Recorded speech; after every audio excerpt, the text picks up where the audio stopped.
يا سيدي أم بالكرامة يا سيدي أم بالكرامة سيدي يا سيدي أم بالكرامة يا سيدي أم بالكرامة سيدي. السلام عليكم ورحمة الله وبركاته.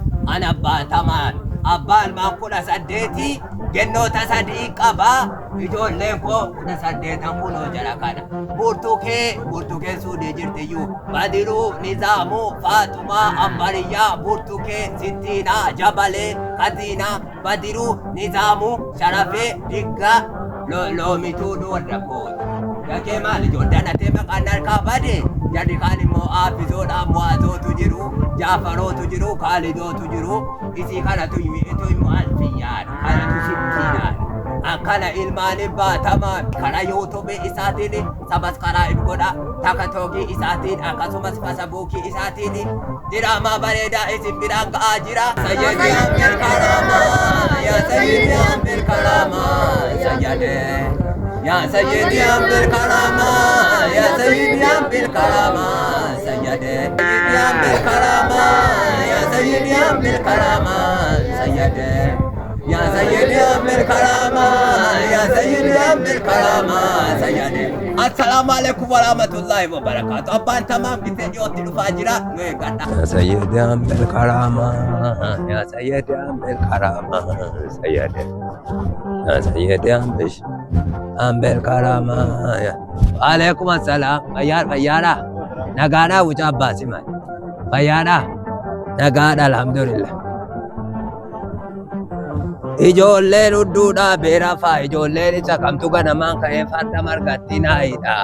Aniyyii ofuma laageesse kaleessas fe'isaa dhufte ani immoo ganamaan andoo faandaati. Albaatiin kun ani immoo ganamaan iniyyii margattiitti hidhadhee dagitti baajoo bir tokko kaleessa du'an jedhanii qabaraan qaqqabanne isaniyyii taati haadha ka jedhe tan fe'adhe. Maan immoo sila sima biran dhufaara. Maaliif? Warqana baaqiloo ittiin gabaageeffadhee. Lakkisaa isa adeemsa deemte kaleessa kanaati kumaa qoccoo ittiin katamaa geeffatte. Hadha immoo ittiin antaati haadha qaafanii. Yoo gara iftaanii kana ta'e malee gidduudhaan yoo hafuura fudhatte malee fardina duraa duutu. Akka jettu abbabbaa keetiin. Jarri baasiin habisini mataa jiru. Faradoon qalaamaan keessan dhufee xaafii kimmiriin adyaalaa fidhe jedhanii isin mataa jiru nan kasasa jennaan jaarsummaadhaan dubbii keessan finnaa in kasasinaa jedheetan itti hime dhaqaatii xaafii isaanii ilaalaatii gammachiisaa fi kaffalaa qalaamaan keessanii xaafii isaanii danuu duraa balleessite jedheetti taati atti dhaqaniiru laatasi kan dagitti dhaqaa qabaraa qaqqabatanii kaleessa.